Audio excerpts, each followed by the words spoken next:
We're going to skip the usual preamble today, guys, because we are actively tracking a fast-moving, really catastrophic event. We're breaking down the anatomy of a disaster, a massive 7.8 magnitude earthquake in the Philippines that just fundamentally altered the landscape and shattered lives in Mindanao. Okay, let's dive right into this. A 7.8 magnitude earthquake is not just your average tremor, right? It's a violent, earth-shattering release of energy. And when a quake with this kind of sheer, terrifying power strikes offshore, you're immediately looking at a twofold danger. First, you've got the violent shaking of the ground itself, literally capable of ripping concrete apart. Second, there's the terrifying potential of the ocean rising up right in its wake. This single number, 7.8, triggered an instant chain reaction of panic, severe destruction, and a multinational tsunami watch. To really wrap our heads around this, we have to look at how incredibly fast a regular Monday morning turned into a full-blown national emergency. Picture this. It's 7:37 a.m. on a weekday. Public schools all across the country had just reopened after summer vacation. You've got students lined up in schoolyards for their morning flag-raising ceremonies, and then, suddenly, the earth heaves. During those ceremonies alone, over 100 students sustained bruises or just fainted from pure panic. By mid-morning, classes were completely canceled nationwide. And it wasn't until mid-afternoon, after 5 agonizingly tense hours, that authorities finally lifted the tsunami warning. Section 1. A 7.8 magnitude strike. Let's look at the hard geological data first to really understand what we're dealing with. So the epicenter was located in the sea just off the coast of Mindanao, which, by the way, is the second most populous island in the entire Philippine archipelago. Specifically, it hit about 32 kilometers southwest of Masam town, down in Sarangani province. Now, you might notice a slight discrepancy in the reports. The Philippine Institute of Volcanology and Seismology reported a depth of 33 kilometers, while the U.S. Geological Survey clocked it at 55 kilometers.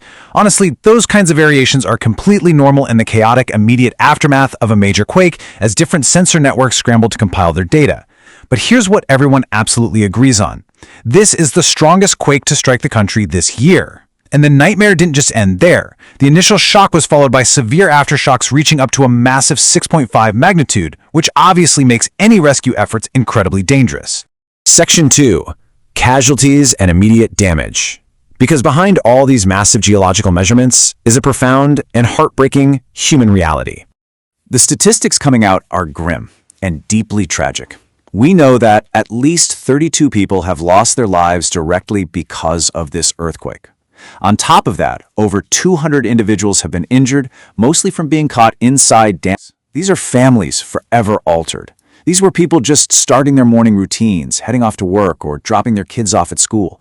To try and visualize what a 7.8 magnitude quake actually feels like on the ground, listen to this eyewitness account. Regional disaster response official in Davao. He said, "I could hardly stand and keep my balance when the ground shook as I was leaving my house. When the earth moves with that level of violence, just basic human locomotion becomes completely impossible. You are literally at the mercy of the shifting ground beneath your feet." And here's another account that brilliantly captures the bizarre, confusing reality of those first few seconds. Rod Sosmania from the Office of Civil Defense was driving in General Santos when it happened. He remembered, "Our pickup truck suddenly jerked and I thought we had a flat tire." It's fascinating, right? The human brain instantly looks for a mundane explanation, like a flat tire, before the terrifying reality of the massive shaking sets in. And then, of course, that instantly gave way to street-level panic as people dashed out of their houses to avoid collapsing roofs.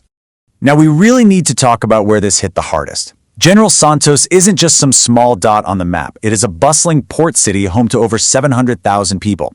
It's a major regional hub for commerce, famously known worldwide as a massive tuna export center. So when an earthquake completely paralyzes a city of this scale and shuts down its infrastructure, the economic and demographic shockwaves are absolutely devastating to the entire region's stability. And the collateral damage we're seeing is terrifyingly widespread. It wasn't just the ground shaking, it was the deadly secondary effects. General Santos International Airport had to completely shut down, canceling 17 flights immediately. The National Police have reported at least 12 people missing. A commercial building that actually houses the DZRH radio station partly collapsed, though thankfully staffers managed to make it to the ground floor in time.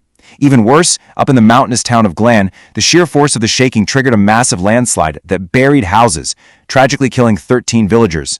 And incredibly stressful right now, authorities are urgently investigating unconfirmed reports of students trapped in a collapsed 2-story school building back in General Santos. Naturally, the response had to be immediate. President Ferdinand Marcos Jr. stepped in, quickly ordering the nationwide cancellation of those newly reopened public schools. He mobilized disaster response agencies and publicly assured everyone that the national government is actively moving, stating firmly that Mindanao will not be left behind in the recovery efforts. Let's shift gears and see how this builds into something much larger. Section 3. The tsunami ripple effect. Because when the seafloor shifts this drastically, the whole ocean responds. Imagine the absolute terror. It has just stopped violently shaking. You're surveying your damaged city, and suddenly the tsunami sirens start wailing. Coastal residents were instantly sent fleeing to higher ground. They entered this terrifying 5-hour window of fear, just waiting for the Pacific Tsunami Warning Center to finally give the all clear. And look, the threat was very real. In a coastal village over in Zamboanga del Sur, 6 shanties were completely destroyed by the surging waves. Now, what's really fascinating here is how the kinetic energy of this quake literally traveled across international borders. Just listen to these measurements.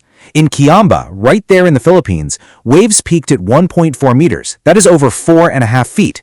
But the energy didn't stop there. It pushed outwards, registering an 83-centimeter wave on Indonesia's Sulawesi Island, 30 centimeters over in Palau, and incredibly, the sensors all the way in Chichijima and Kushimoto, Japan, detected waves of 20 centimeters.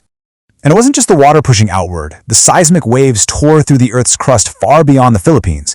The actual physical shaking was felt just a boat ride away in Malaysia's Sabah state, over on the island of Borneo. This perfectly illustrates the highly interconnected nature of ocean-based seismic events. A single massive slip on a fault line essentially connects the daily lives of people in the Philippines to communities in Japan, Indonesia, and Malaysia in just a matter of minutes. To really wrap our understanding around this tragedy, we need to zoom out one last time. Section 4, the Ring of Fire context. Let's look at the underlying science. So, what does this all mean? It brings up a crucial question we have to ask. Why is the Philippines so uniquely vulnerable to these massive, catastrophic seismic events? Why does this specific set of islands bear the brunt of so much geological violence? Well, it all comes down to geography. The country sits smack in the middle of what's known as the Ring of Fire. If you aren't familiar, this is a massive, horseshoe-shaped arc of overlapping seismic faults that completely surrounds the Pacific Ocean basin. It is globally notorious for generating frequent, highly destructive earthquakes and active volcanic eruptions. Because the Philippines is positioned right on this incredibly volatile boundary, it's categorized as one of the most disaster-prone countries in the world. And honestly, as if that isn't enough of a geographical challenge, this exact same archipelago is lashed by about 20 typhoons and tropical storms every single year. Which leaves us with a huge, lingering challenge. In a region entirely defined by constant, looming geological threat, how do we build infrastructure and foster communities that can truly withstand the relentless power of the Ring of Fire? It's a massive puzzle involving engineering, policy, and immense human resilience. Thank you so much for joining me for this explainer. Keep that thought in mind as we watch the recovery efforts unfold in Mindanao, and I'll see you next time.